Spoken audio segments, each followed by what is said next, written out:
मात्र हनुमान चालीसा इसलिए चालीसा है क्योंकि हनुमान जी ही हैं जो पूर्ण ब्रह्म होते हुए भी अपने आप को दासानुदास कहते हैं, यानी भगवान की सेवा, ईश्वर की सेवा करने के लिए कपि के रूप में जन्म लेते हैं।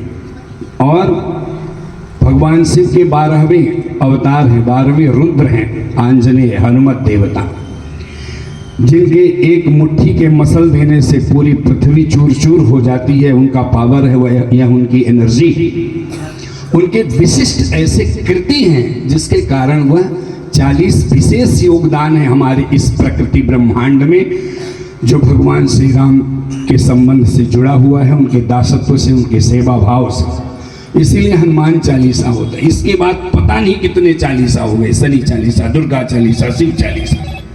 हम लोग ये मर्यादा भूल जाते हैं कि ये तो सेवा और दासत्व भाव को इन्होंने निभाया है। अब इस ब्रह्मांड की अधिष्ठात्री जगत जननी जगदम्बा त्रिपुर सुंदरी माँ भगवती थोड़ी ना हमारी किसी की मतलब सेविका बनेंगी, नहीं ना। ऐसे भगवान शिव हैं जो कालों के महाकाल हैं, वो किसी का सेवकत्व स्वीकार करेंगे। शनि देव हैं, वो न्यायाधीश हैं, तो सबके अपने अपने काम हैं, दायित्व, कर्तव्य। हनुमान चालीसा या सुंदर कांड, अक्सर ये पाठ होता है सुंदर कांड, कई बार हमसे लोग प्रश्न करते हैं, तो आप सोचिए ये हमें प्रेरित करता है कि हम सब लोग आजकल सुंदर कांड नहीं करते। तो शायद तुलसीदास जी, सोचिए कैसे महान ऋषि रहे होंगे, ब्राह्मण थे, इस धरती का ब्राह्मण देवता है। अब लोगों के लिए मजाक है, उपहास है, पंडित जी याचक हैं, मांगने वाले हैं, भिखारी हैं।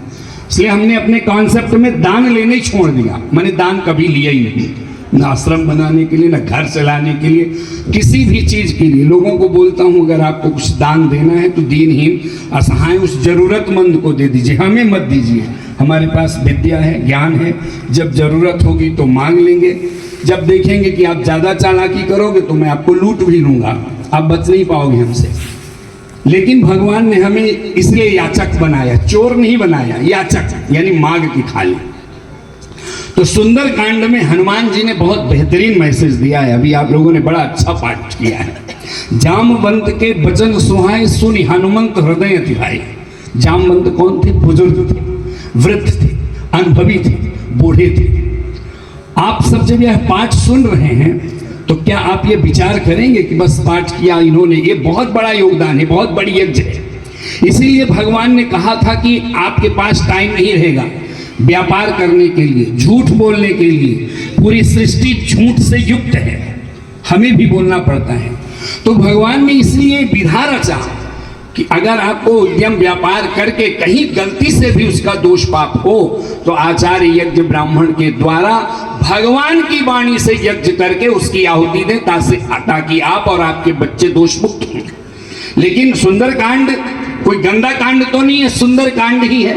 और आप सब मातृशक्ति बैठी हैं, सब लोग चाहते हैं कि हमारे बच्चे जब जवान हो, बड़े हो, बहू आए, नाती पोते हो, तो बुजुर्गों को उनका प्यार मिले, उनका सम्मान मिले, उनका अधिकार मिले। लेकिन नहीं, आज की बाजारू शिक्षा जब हम डिग्री ग्रहण कर लेते हैं तो हम जिस बाप से पलते हैं उसी को हम धता बताते हैं और उसी को अकल बताने लगते हैं, उसकी सुनते नहीं। जबकि हनुमान जी सुन रहे हैं, जामवंत के वचन सुहाए। इसलिए जिस किसी के भी घर में बुजुर्ग हो तो उसको सुनिए, वो खजाना है, अनमोल धरोहर है। अगर आप उसका सम्मान करते हैं तब वास्तविक सुंदर कांड को अपने जीवन में चरितार्थ करेंगे। क्योंकि आज हमें यह बोलने के लिए वैदिक घनाथ संस्थान की तरफ से जब हमारी वैदिक संस्कृति, वैदिक सभ्यता, हमारा सनातन जब संस्कार से विहीन होते जा रहा है तो हमें इसकी चोट लगती है। और हमारे घर में क्या होता है, हमारे जीवन में, हमारे शरीर में आप देखिएगा, हम सब